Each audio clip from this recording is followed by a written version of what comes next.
Sebelum cerita ini dimulai, pastikan kamu menekan tombol like, subscribe, dan share video ini, karena kisah ini bukan hanya tentang kemiskinan, tapi tentang bagaimana Allah mengangkat derajat hambanya yang dihina manusia. Dan jika kamu pernah diremehkan orang lain, tuliskan di kolom komentar, karena bisa jadi kisah ini adalah cerminan hidupmu.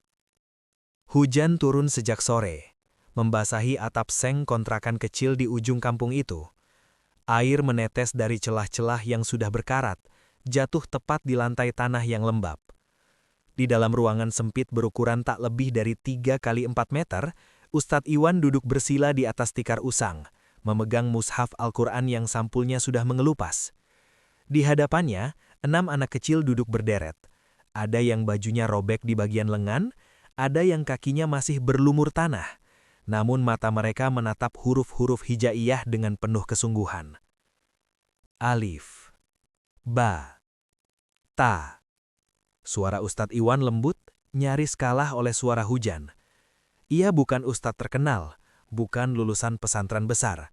Ia hanya seorang guru ngaji kampung yang hidup dari niat ikhlas dan keyakinan bahwa mengajarkan Al-Quran tak pernah sia-sia, meski tak dibayar sepeser pun.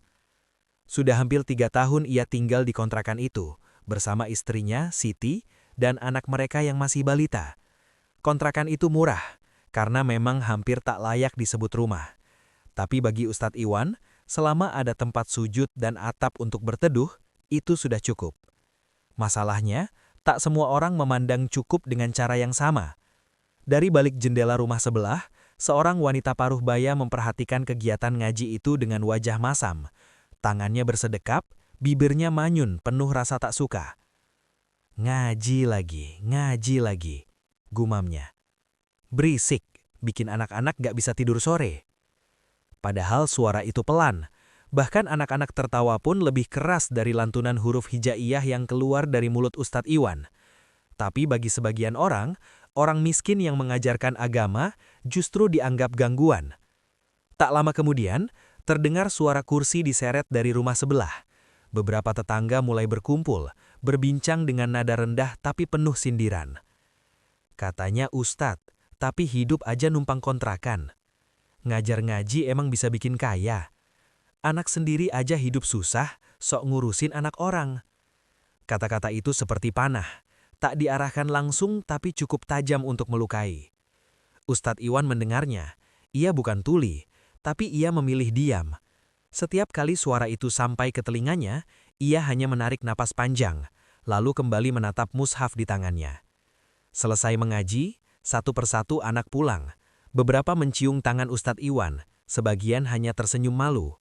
Ia membalas semuanya dengan senyum yang sama, senyum orang yang tak punya apa-apa kecuali keikhlasan. Malam itu, setelah anaknya tertidur, Siti duduk di samping suaminya. Matanya sembab. Mas, aku dengar tetangga ngomong lagi, katanya lirih. Mereka bilang kita cuma numpang hidup, bikin lingkungan gak nyaman. Ustadz Iwan terdiam. Ia tahu, sudah lama ia tahu. Mas gak apa-apa, lanjut Siti, suaranya bergetar. Tapi aku takut kalau mereka lapor ke yang punya kontrakan. Ustadz Iwan menunduk. Ia menatap lantai tanah yang retak, lalu ke langit-langit yang bocor. Dalam hatinya, ada rasa sesak, bukan karena hinaan, tapi karena tak mampu memberi kehidupan yang lebih layak untuk keluarganya. Namun dari bibirnya tak keluar keluhan. Kalau Allah masih izinkan kita tinggal di sini, kita tinggal. Kalau Allah suruh kita pergi, berarti ada tempat lain yang Dia siapkan. Keesokan harinya, kabar yang ditakuti itu datang. Pemilik kontrakan, seorang pria setengah baya yang jarang muncul, berdiri di depan pintu dengan wajah dingin. Tangannya memegang map lusuh, matanya menatap sekeliling kontrakan dengan ekspresi tak suka. Iwan, katanya tanpa basa-basi. Saya dapat banyak keluhan dari warga. Ustadz Iwan menunduk hormat. Keluhan apa, Pak? Katanya rumah saya dipakai buat kegiatan yang bikin ribut. Ngaji, anak-anak lalu lalang, katanya nggak nyaman. Ustadz Iwan tercekat. Ia ingin menjelaskan, ingin berkata bahwa ngaji itu sebentar, bahwa anak-anak itu belajar Al-Quran, bahwa tak ada kebisingan. Tapi sebelum ia sempat bicara, pemilik kontrakan melanjutkan. Saya juga dengar kamu sering telat bayar. Mulai bulan depan, saya minta kamu cari tempat lain." Kata-kata itu jatuh seperti palu. Siti yang berdiri di belakang pintu langsung menutup mulutnya agar tak menangis. Ustadz Iwan menahan napas. Dadanya terasa sempit, tapi ia tetap mengangguk. "Baik, Pak. Saya akan usahakan." Saat pemilik kontrakan pergi, hujan kembali turun. Kali ini lebih deras. Seolah langit ikut menyaksikan seorang guru ngaji yang tak punya rumah, tak punya harta, dan tak punya pembela. Malam itu, Ustadz Iwan sujud lebih lama dari biasanya. Air matanya membasahi sajadah tipis. "Ya Allah," bisiknya. "Jika mengajar kitabmu membuatku hina di mata manusia, maka jangan kau jadikan aku hina di hadapanmu." Di luar sana, beberapa tetangga tertawa kecil, membicarakan perpindahan Ustadz Iwan seolah itu kabar baik. Tak satu pun dari mereka tahu bahwa dari kontrakan bocor itulah Allah sedang menyiapkan jalan untuk mengangkat derajat seorang hamba. Pagi itu, matahari baru saja naik ketika Ustadz Iwan mulai mengemasi barang-barangnya. Tak banyak yang bisa dibawa. Hanya beberapa pakaian, mushaf Al-Quran yang selalu setia menemaninya, sajadah tipis, dan beberapa kitab kecil yang sudut-sudut halamannya sudah menguning. Siti melipat baji dengan tangan gemetar. Sesekali ia menyeka air mata yang jatuh tanpa izin. Anak mereka duduk di pojok ruangan, memeluk bantal kecil, menatap bingung. "Mas, kita mau kemana?" tanyanya polos. Ustadz Iwan tersenyum tipis, lalu menggendong anaknya. "Kita jalan dulu, Nak. Allah punya banyak tempat." Kalimat itu terdengar tenang, tapi di dalam dadanya, Ustadz Iwan sendiri tak tahu harus melangkah kemana. Saat mereka keluar dari kontrakan, beberapa tetangga sudah berdiri di depan rumah masing-masing. Ada yang pura-pura menyapu, ada yang duduk sambil ngopi, tapi mata mereka semua tertuju pada keluarga kecil itu. "Wah, akhirnya pergi juga," bisik seseorang cukup keras untuk terdengar. "Dari dulu bikin ribut aja." Seorang pria lain tertawa kecil. "Guru ngaji tapi hidupnya ngenes, harusnya cari kerja beneran." Kata-kata itu menghantam seperti batu. Siti menunduk, bahunya bergetar. Anak mereka memeluk leher ayahnya lebih erat. Ustadz Iwan berhenti sejenak. Ia menoleh ke arah mereka yang berbicara. Bukan dengan amarah, bukan pula dengan kebencian. Hanya tatapan tenang. Tatapan orang yang sudah menyerahkan segalanya kepada Allah. "Terima kasih sudah pernah jadi tetangga," ucapnya pelan. Tak ada yang menjawab. Beberapa justru memalingkan wajah, seolah takut dengan ketenangan yang mereka tak pahami. Mereka melangkah pergi, meninggalkan kontrakan kecil yang selama ini menjadi saksi doa-doa panjang di malam hari. Tak ada kendaraan. Mereka berjalan kaki, membawa tas plastik dan karung lusuh. Langkah demi langkah terasa berat. Panas matahari mulai menyengat. Keringat bercampur air mata. Di tengah jalan, Siti akhirnya tak kuasa menahan nangis. "Mas, salah kita apa? Kenapa orang-orang begitu benci sama kita?" Ustadz Iwan berhenti. Ia menurunkan tas, lalu menatap istrinya dengan mata yang berkaca-kaca tapi penuh keteguhan. "Kita tidak salah, Siti. Mereka hanya belum mengenal Allah seperti yang seharusnya." Ia menggenggam tangan istrinya. "Kalau hari ini kita diusir manusia, jangan sampai besok kita diusir dari rahmat Allah." Mereka melanjutkan perjalanan hingga sore. Tak satu pun saudara yang bisa dituju. Tak ada tabungan, tak ada jaminan hari esok. Akhirnya langkah mereka terhenti di sebuah musola kecil di pinggir sawah. Bangunannya tua. Dindingnya retak dan pintunya berdecit saat dibuka. Tapi di dalamnya terasa teduh. "Di sini dulu," kata Ustadz Iwan. Malam itu mereka tidur di lantai musola beralaskan sajadah dan kain seadanya. Angin malam masuk lewat celah-celah dinding. Anak mereka meringkuk kedinginan. Siti memeluk anaknya erat. "Mas, aku takut," bisiknya. Ustadz Iwan menatap langit-langit musola yang gelap. "Aku juga takut," jawabnya jujur. "Tapi aku lebih takut kalau aku berhenti percaya pada pertolongan Allah." Di luar musola suara jangkrik bersahutan. Dunia terasa begitu luas, tapi mereka seperti tak punya tempat. Keesokan harinya, Ustadz Iwan tetap melakukan hal yang sama seperti sebelumnya. Ia duduk di serambi musola dan membuka mushaf. Beberapa anak yang lewat berhenti, menatap penasaran. "Ustadz, sekarang ngaji di sini?" tanya salah satu dari mereka. Ustadz Iwan tersenyum. "Selama Allah izinkan, dimanapun bisa jadi tempat ngaji." Namun kabar cepat menyebar. Beberapa warga datang, bukan untuk belajar, tapi untuk mencibir. Ngaji lagi, tidur di musola kok bangga? Kalau pintar, harusnya dari dulu udah kaya. Kata-kata itu menghantam seperti pisau. Setiap hinaan seperti pisau kecil yang menusuk pelan tapi dalam. Namun ia memilih diam. Ia tahu diamnya hari ini adalah benih untuk kemuliaan esok hari. Malam itu, setelah semua tertidur, Ustadz Iwan berdiri di mihrab. Ia mengangkat tangan, suaranya pecah oleh tangis.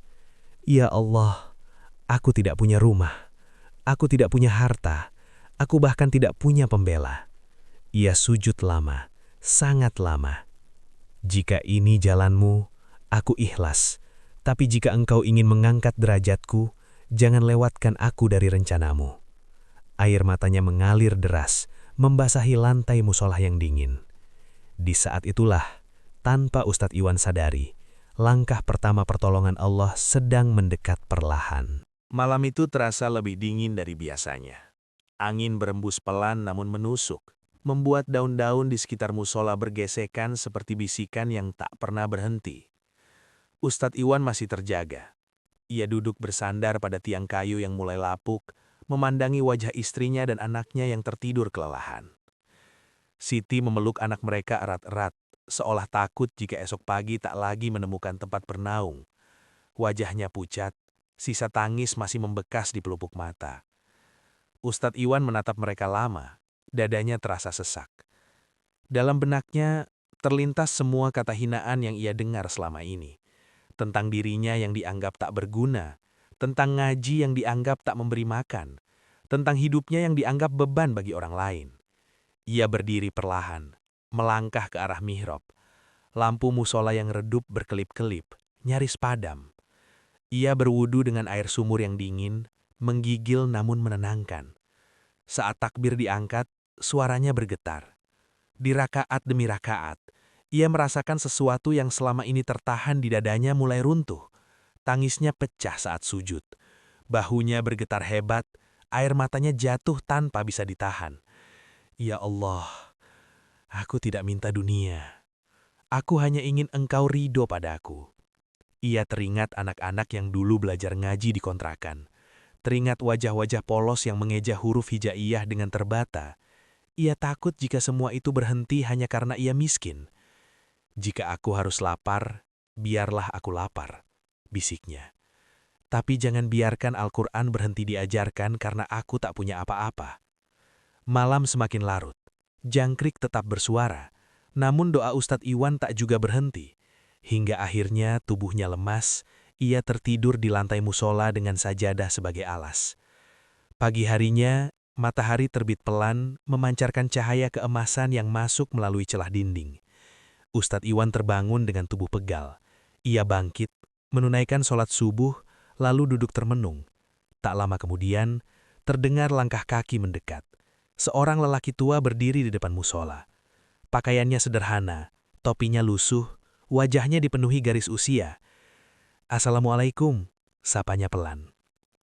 "Waalaikumsalam," jawab Ustadz Iwan sambil berdiri. Orang tua itu menatap sekeliling musola, lalu matanya tertuju pada Ustadz Iwan. Tatapannya bukan tatapan curiga, melainkan penuh kehangatan. "Kamu yang ngajar ngaji di sini?" "Iya, Pak," jawab Ustadz Iwan jujur. "Kalau ada anak yang mau belajar, saya ajari." Orang tua itu tersenyum tipis. "Saya sering lihat kamu di sini, sabar sekali menghadapi omongan orang." Ustadz Iwan terdiam. Ia tak menyangka ada yang memperhatikan diam-diam. "Nama saya Pak Rahmat," lanjut orang tua itu. "Saya punya kebun dan beberapa ekor domba di ujung desa. Sudah lama saya cari orang yang bisa dipercaya buat ngerawatnya." Ustadz Iwan terkejut. Saya tidak punya pengalaman, Pak." Pak Rahmat tersenyum lebih lebar. "Yang saya cari bukan pengalaman, tapi amanah." Kata itu terasa menancap dalam. Amanah, sesuatu yang selama ini ia jaga, meski hidupnya jatuh terpuruk. Saya tidak bisa janji apa-apa, lanjut Pak Rahmat. Tapi kalau kamu mau, kamu dan keluargamu bisa tinggal di gubuk dekat kandang. Sederhana, tapi cukup untuk berteduh. Ustadz Iwan menunduk, matanya berkaca-kaca. Ia tak tahu apakah ini mimpi atau kenyataan. Kenapa saya, Pak? Suaranya nyaris berbisik. Pak Rahmat menepuk bahunya pelan.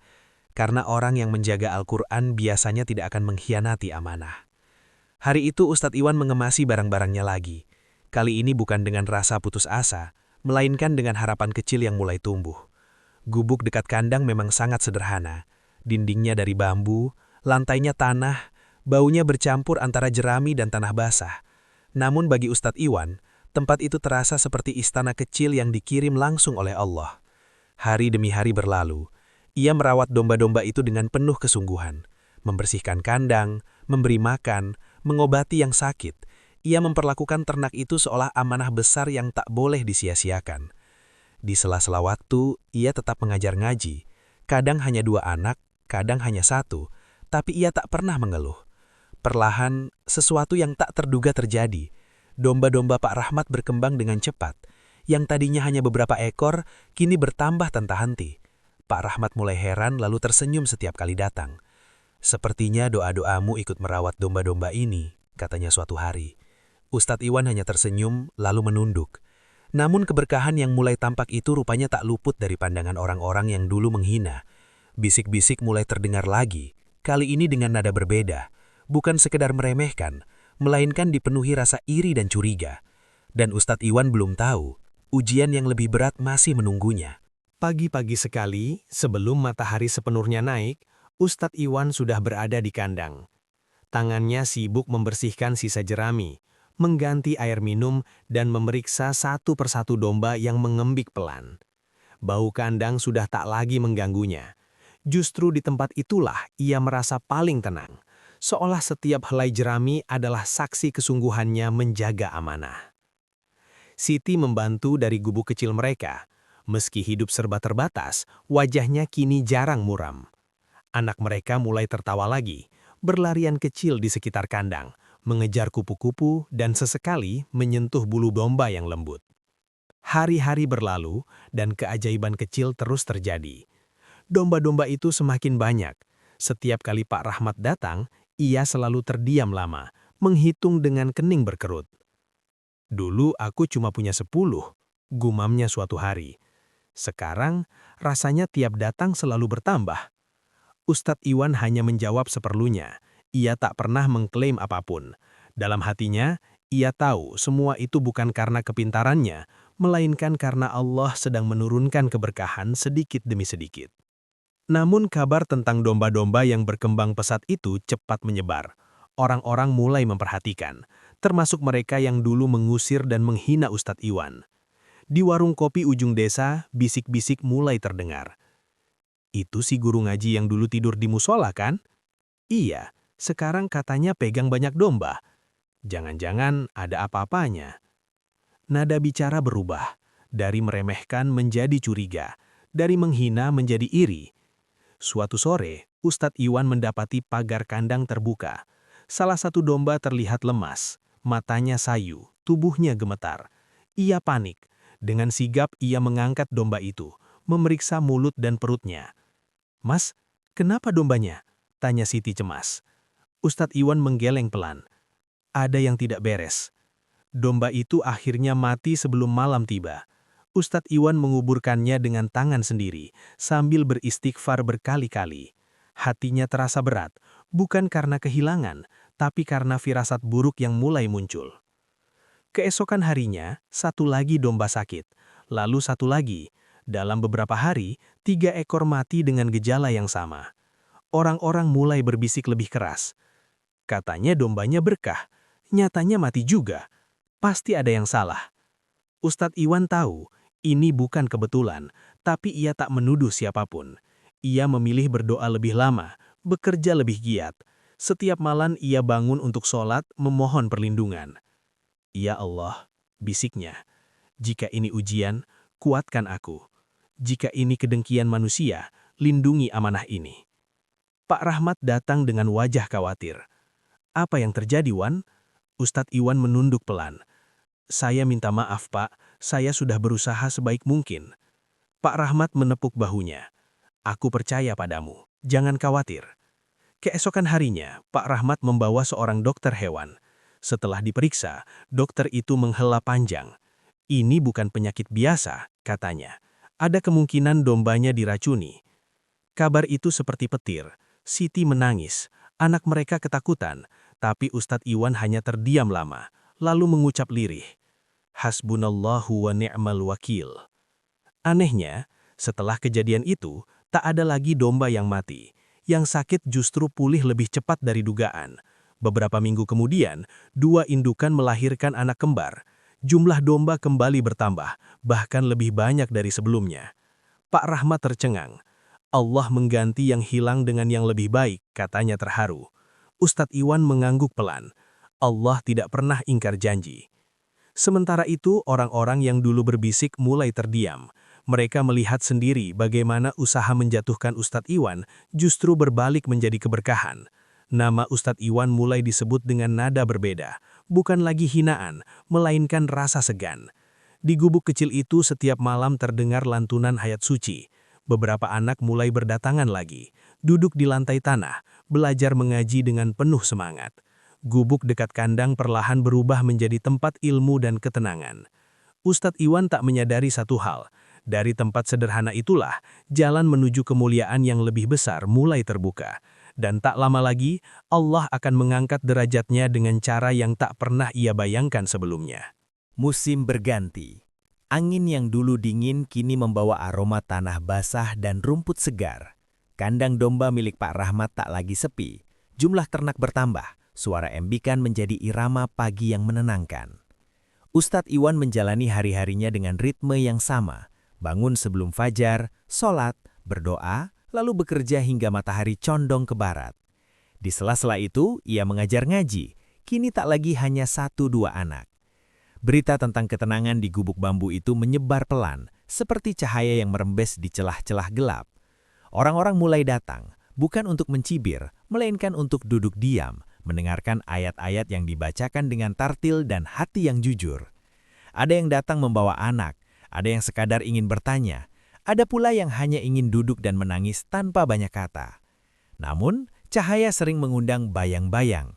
Di kampung lama, fitnah kembali bersemi, kali ini lebih kejam, lebih rapi, lebih berbahaya. Seseorang menyebarkan kabar bahwa Ustadz Iwan memelihara domba dengan cara yang tak wajar, bahwa keberkahan itu bukan karena doa, melainkan karena perjanjian gelap. Kata-kata itu menyusup ke telinga orang-orang yang tak pernah berani datang dan melihat sendiri. Suatu siang, ketika Ustadz Iwan sedang mengajarkan surat pendek, sekelompok pria mendatangi kandang. Wajah mereka tegang, nada bicara mereka dingin. "Kami cuma mau memastikan," kata salah satu dari mereka. "Banyak laporan tentang kegiatan mencurigakan di sini." Ustadz Iwan berdiri, menutup mushaf dengan tenang. "Silakan," ujarnya, "tak ada yang kami sembunyikan." Mereka berkeliling, mengamati kandang, gubuk dan halaman kecil yang kini lebih rapi. Tak ada apa-apa, hanya domba, jerami, air dan beberapa kitab di sudut ruangan. Anak-anak duduk tenang. Siti menyuguhkan air dengan tangan gemetar, tapi matanya teguh. Seorang pria menghela napas. "Tak ada yang aneh," katanya lirih. Mereka pergi dengan langkah canggung, namun fitnah tak serta-merta mati. Ia mencari jalannya sendiri, berputar, menunggu kesempatan. Kesempatan itu datang pada suatu malam ketika hujan deras mengguyur tanpa henti. Pagar kandang kembali terbuka. Kali ini bukan racun. Beberapa domba hilang. Jejak kaki samar tertinggal di tanah basah. Siti panik. Anak mereka menangis. Ustadz Iwan berdiri lama di tengah hujan, menatap kandang yang separuh kosong. Ia menggenggam tanah basah, lalu menengadah. "Ya Allah," katanya pelan, "jika ini untuk membersihkan hatiku, bersihkanlah." Ia tidak mengejar, tidak menuduh, tidak berteriak. Ia memperbaiki pagar, menenangkan keluarganya lalu berdoa hingga fajar. Keesokan harinya, kabar kehilangan itu sampai ke telinga Pak Rahmat. Pak Rahmat datang dengan wajah keras, bukan marah, melainkan terluka. "Ada orang yang ingin menjatuhkanmu, dan mereka salah alamat," katanya. Ia menggerakkan jaringan kenalannya, Tak lama, domba-domba yang hilang ditemukan, ditinggalkan di pinggir hutan kecil, sebagian dalam kondisi lemah. Orang-orang yang terlibat tak pernah disebutkan namanya, tak ada balasan, tak ada tuntutan. Ustadz Iwan memilih jalan yang sunyi, memaafkan tanpa mengumumkan. Anehnya, setelah malam itu hal-hal kecil yang baik datang beruntun. Seorang petani menyumbang jerami, seorang pedagang memberi obat hewan, seorang ibu menitipkan anaknya dengan mata berkaca-kaca, berkata pelan, "Ajari anakku mencintai Al-Quran." Jumlah santri bertambah, gubuk bambu tak lagi cukup. Mereka belajar bergantian, duduk hingga keluar. Ustadz Iwan tak pernah mengubah caranya. Suaranya tetap lembut, kata-katanya tetap sederhana. Ia menolak disebut apapun selain pengajar. Suatu malam, setelah semua pulang, ia duduk sendiri. Langit bersih, bintang bertabur. Ia teringat hari ketika ia diusir, dihina, dan tidur di lantai musola. Dadanya hangat, bukan oleh bangga, melainkan oleh syukur yang menetes perlahan. "Terima kasih," katanya. Bisiknya, "engkau mengubah fitnah menjadi cahaya." Di kejauhan suara azan menggema. Ustadz Iwan bangkit, langkahnya mantap. Ia belum tahu bahwa sebentar lagi, cahaya itu akan menemukan wadah yang lebih besar dan ujian yang lebih halus akan datang bersamanya. Pagi itu, udara terasa berbeda. Angin berembus pelan membawa wangi rumput segar dan tanah yang baru tersiram embun. Ustadz Iwan duduk di beranda gubuk bambu, memandangi santri-santri kecil yang kini jumlahnya semakin banyak. Mereka duduk beralas tikar, berbaris rapi, mengaji dengan suara lirih namun serempak. Pemandangan itu membuat dadanya hangat. Namun ia juga tahu, gubuk itu tak lagi cukup. Saat hujan turun, sebagian santri harus berdiri di luar. Ketika malam tiba, suara ayat kerap tenggelam oleh angin. Ia memikirkan semua itu dalam diam, tak berani meminta apapun. Siang hari, Pak Rahmat datang bersama seorang pria lain yang berpakaian rapi, namun sederhana. Wajahnya teduh, sorot matanya tajam tapi bersahaja. "Ini Pak Haji Karim," kata Pak Rahmat. "Beliau sering mendengar tentangmu." Ustadz Iwan menunduk hormat. "Apa yang saya dengar tak seberapa," katanya rendah hati. Pak Haji Karim tersenyum. Ia memandang anak-anak yang mengaji, lalu menatap kandang domba yang terawat rapi. "Yang besar justru terlihat dari yang sederhana," ucapnya pelan. Mereka duduk lama, berbincang tanpa tergesa. Ustadz Iwan bercerita tentang perjalanan hidupnya, tentang kontrakan bocor, tentang musola, tentang amanah domba, dan tentang memilih diam saat difitnah. Tak ada yang dibesar-besarkan, hanya kebenaran yang disampaikan apa adanya. Menjelang sore, Pak Haji Karim berdiri. "Ada sebidang tanah kecil di ujung desa," katanya. "Saya niatkan untuk wakaf. Jika kamu berkenan, jadikanlah tempat itu rumah ilmu." Ustadz Iwan terdiam. Dunia terasa berhenti sesaat. "Saya tidak pantas," katanya lirih. "Saya hanya orang biasa." Pak Haji Karim menggeleng. "Ilmu tidak mencari yang pantas. Ilmu mencari yang ikhlas." Beberapa hari kemudian, tanah wakaf itu dibersihkan bersama-sama. Tak ada upacara besar, hanya gotong royong. Petani, pedagang, buruh, dan anak-anak berdiri sejajar, memegang cangkul dan sapu.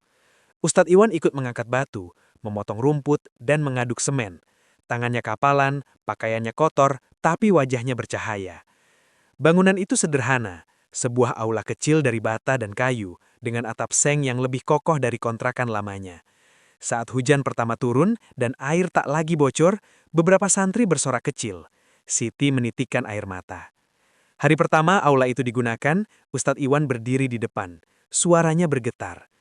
"Tempat ini bukan milik saya, ini milik ilmu. Jika suatu hari saya tak ada, jangan biarkan ayat-ayat berhenti." Pesantren kecil itu perlahan dikenal, bukan karena bangunannya, tapi karena ketenangan yang terasa sejak melangkah masuk. Orang-orang datang dari desa sebelah, ada yang menitipkan anak, ada yang meminta nasihat, ada yang sekedar ingin duduk dan menenangkan hati. Di sisi lain, ternak domba berkembang lebih pesat, dari beberapa ekor menjadi puluhan. Ustadz Iwan mengatur dengan rapi. Ia menolak keuntungan berlebih untuk dirinya. Sebagian ia kembalikan untuk operasional pesantren, beras, kitab, dan perbaikan bangunan. Namun kemuliaan yang tumbuh sering membawa ujian baru. Ada yang mulai memuja berlebihan. Ada yang menyebut namanya dengan gelar-gelar yang membuatnya tak nyaman. Ustadz Iwan menegur dengan halus, menundukkan kepala lebih dalam. "Aku takut," katanya pada Siti suatu malam. "Takut hatiku tergelincir." Siti tersenyum lembut. Selama Mas takut kepada Allah, Mas akan baik-baik saja. Malam itu Ustadz Iwan kembali sujud lama, bukan untuk meminta tambahan, melainkan untuk menjaga. Di luar, aula pesantren berdiri tenang, diterongi bulan. Di dalam, doa mengalir pelan. Sore itu, langit berwarna jingga. Bayangan aula pesantren memanjang di tanah. Sementara suara santri mengaji mengalun pelan, teratur, menenangkan. Ustaz Iwan berdiri di ambang pintu, memperhatikan mereka dengan mata yang basah oleh syukur. Tak pernah terlintas di benaknya bahwa suatu hari ia akan menyaksikan pemandangan seperti ini, tempat ilmu yang hidup, wajah-wajah kecil yang bercahaya. Di kejauhan, beberapa orang tampak berjalan mendekat. Langkah mereka ragu, wajah mereka tertunduk. Ustaz Iwan mengenari sebagian dari mereka, meski waktu telah mengubah garis wajah dan rambut yang kini memutih di pelipis. Mereka adalah orang-orang yang dulu berdiri di depan kontrakan sempit itu. Orang-orang yang tertawa saat ia mengemasi barang. Orang-orang yang melontarkan kata-kata pedas seolah hinaan adalah hiburan. Kini, mereka datang dengan tangan kosong dan hati yang berat. Seorang pria parubaya berhenti beberapa langkah dari Ustadz Iwan. Matanya berkaca-kaca. "Assalamualaikum," ucapnya lirih. "Waalaikumsalam," jawab Ustadz Iwan tenang. Pria itu menelan ludah. Kami mau minta maaf." Kata-kata itu jatuh perlahan, seperti daun kering. Ustadz Iwan terdiam. Ingatannya berkelindan, hujan, lantai tanah, musola dingin, tangis Siti, dan anak kecil yang bertanya kemana mereka akan pergi. Namun tak ada amarah yang bangkit, hanya rasa iba yang lembut. "Ada apa?" tanya Ustadz Iwan pelan. Seorang wanita melangkah maju, wajahnya pucat. "Sejak Bapak pergi, hidup kami berantakan," katanya terisak. "Usaha bangkrut, anak sakit, kami saling menyalahkan." Pria pertama menunduk lebih dalam. "Kami baru sadar, kami salah, kami menghina orang yang menjaga Al-Quran."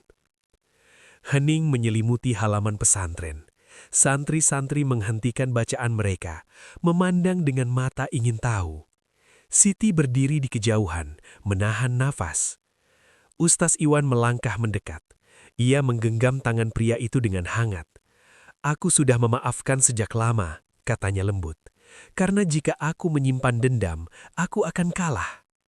Air mata jatuh. Beberapa dari mereka menangis tanpa suara. "Kami datang bukan hanya untuk minta maaf. Kami juga butuh pertolongan." Ustaz Iwan mengangguk. Ia memanggil Siti, lalu meminta beberapa santri menyiapkan air minum. Tak ada ceramah, tak ada penghakiman. Ia mendengarkan satu persatu keluhan dengan kesabaran yang sama seperti saat ia mengajarkan huruf hijaiyah pertama. Hari itu, bantuan diberikan secukupnya, bukan dalam bentuk uang besar, melainkan arah, pekerjaan yang bisa dilakukan, orang yang bisa dihubungi, doa yang dipanjatkan bersama. Saat mereka berpamitan, Ustaz Iwan berkata pelan, "Jika kalian ingin berubah, pintu ilmu selalu terbuka." Malamnya, pesantren kembali sunyi. Ustaz Iwan duduk sendiri di aula, memandangi lampu yang bergoyang pelan. Hatinya terasa ringan. Lingkaran lama seolah tertutup, bukan dengan kemenangan, melainkan dengan pemaafan. Di luar, kandang domba berdiri rapi. Jumlahnya kini tak terhitung lagi. Namun yang paling ia syukuri bukanlah ternak, bukan pula bangunan, melainkan hati yang tetap utuh setelah dihancurkan dan dibangun kembali oleh waktu. Ia tahu esok akan menjadi hari lain, hari untuk menutup perjalanan panjang ini dengan satu pesan yang ingin ia tinggalkan, bukan untuk dikenang, melainkan untuk diamalkan. Subuh itu, udara terasa sangat hening. Kabut tipis menyelimuti halaman pesantren. Lampu-lampu kecil masih menyala, memantulkan cahaya lembut di lantai aula. Ustadz Iwan berdiri paling depan, menjadi imam. Suaranya tenang, mantap, seolah setiap ayat yang dibacakan adalah ringkasan perjalanan hidupnya sendiri. Usai sholat, ia duduk bersila, Para santri tetap diam, menunggu. Tak ada yang menyuruh, tak ada yang memerintah. Mereka tahu pagi itu akan berbeda. Ustadz Iwan memandang satu persatu wajah di hadapannya. Wajah-wajah yang dulu tak ada. Wajah-wajah yang hadir dari doa-doa panjang di malam musola, dari air mata yang jatuh tanpa saksi, dari sabar yang dipilih saat amarah terasa sah. Aku pernah diusir, katanya pelan. Aku pernah dihina. Aku pernah tidur tanpa tahu esok harus kemana. Santri-santri menahan napas. Aku ingin kalian tahu, lanjutnya, Allah tidak pernah terlambat. Manusia boleh merendahkan, tapi Allah yang menentukan derajat. Ia menunduk sejenak, lalu tersenyum.